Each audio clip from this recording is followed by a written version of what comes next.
Hello, good morning. Good morning, sir. My name is Sandesh Rai and I'm here as an IELTS speaking examiner, and we are here at Aone Institute as IELTS Examination Center. What's your full name? My given name is Sunita. My family name is Khadka, but I prefer people calling me Sani. Alright, Sani. Would you tell me about your hometown? So I belong to the far western side of this country, which is about 700 kilometers away from the central part of the country, where I live in the flower bed of Tarai region in the district named Dhangadi. Alright. And would you tell me about your hobbies? Well, I am a student right now. I like to study though.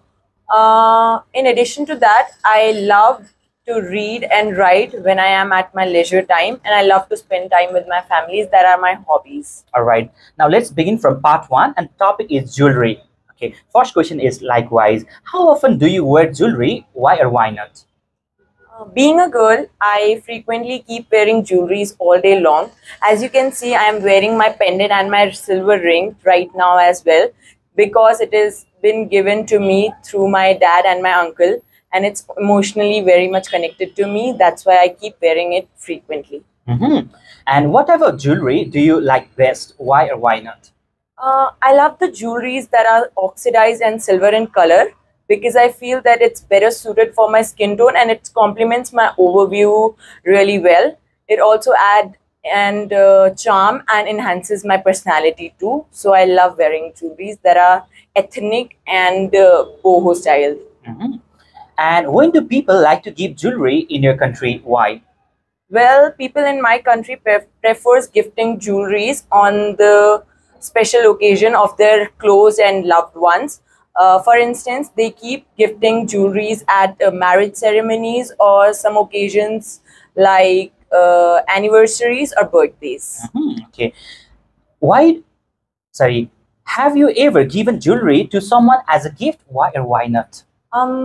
Since I have many close female friends, I have definitely gifted some jewelries to them.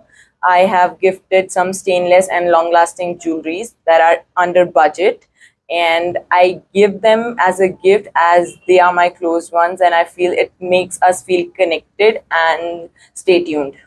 All right. We have completed part one and let's move to part two. It is a cue card session. I'll hand over questions, paper and pen, and you'll get 1 minute preparation time. And here is your question paper and pen and paper. Okay, and your preparation time begins now.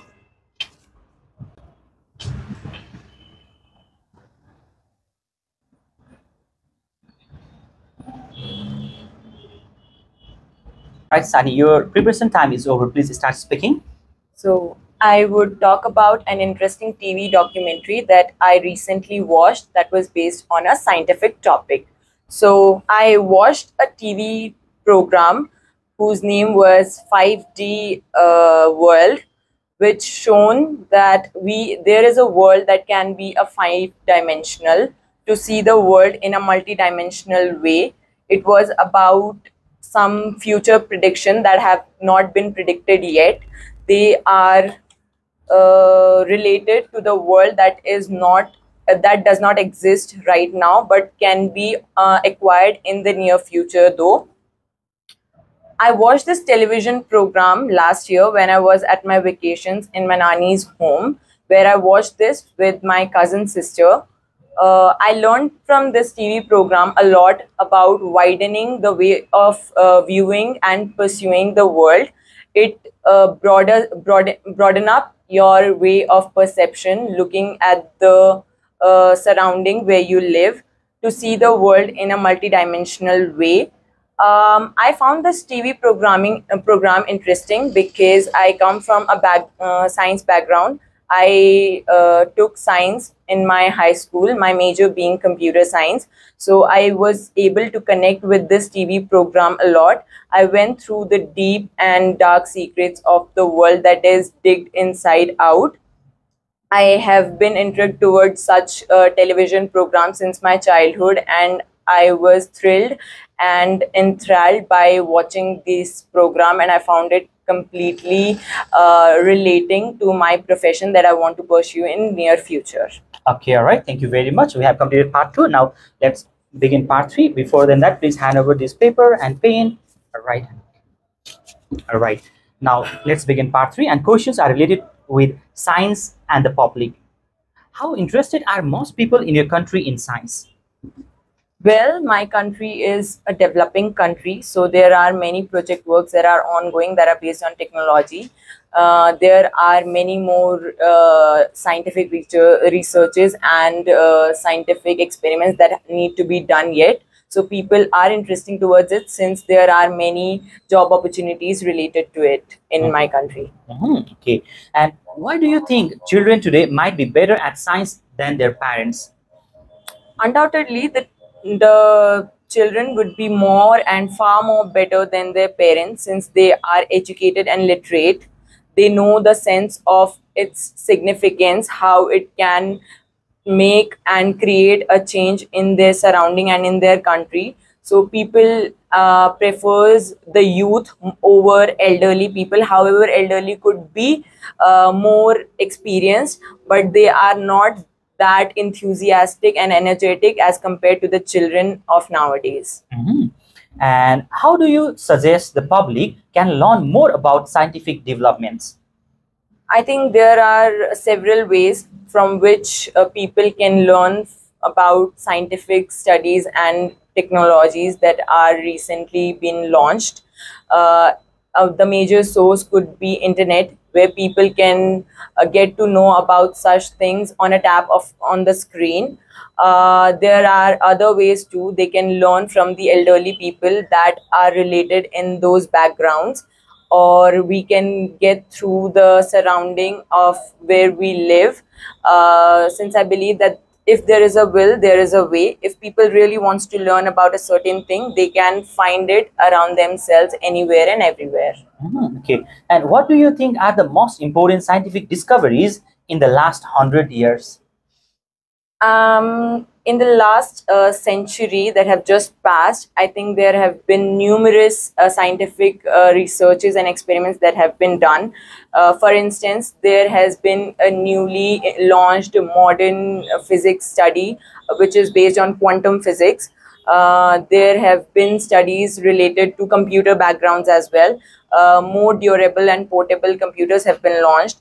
Our technology has been facilitated far more than the 100 year back. It has reduced communication gap in a massive order, and there has been an enormous change throughout these years. Okay. And do you agree or disagree that there are no more major scientific discoveries left to make? I completely disagree with this statement since discoveries could never, no longer, or never can be explored enough. They are unfathomable. The more you do, the more you get. And I definitely believe there are many more studies that have not been experimented and launched yet. There has been an ongoing studies about multidimensional world and bio diverse species, and there would be much more that need to be come and hasn't come yet.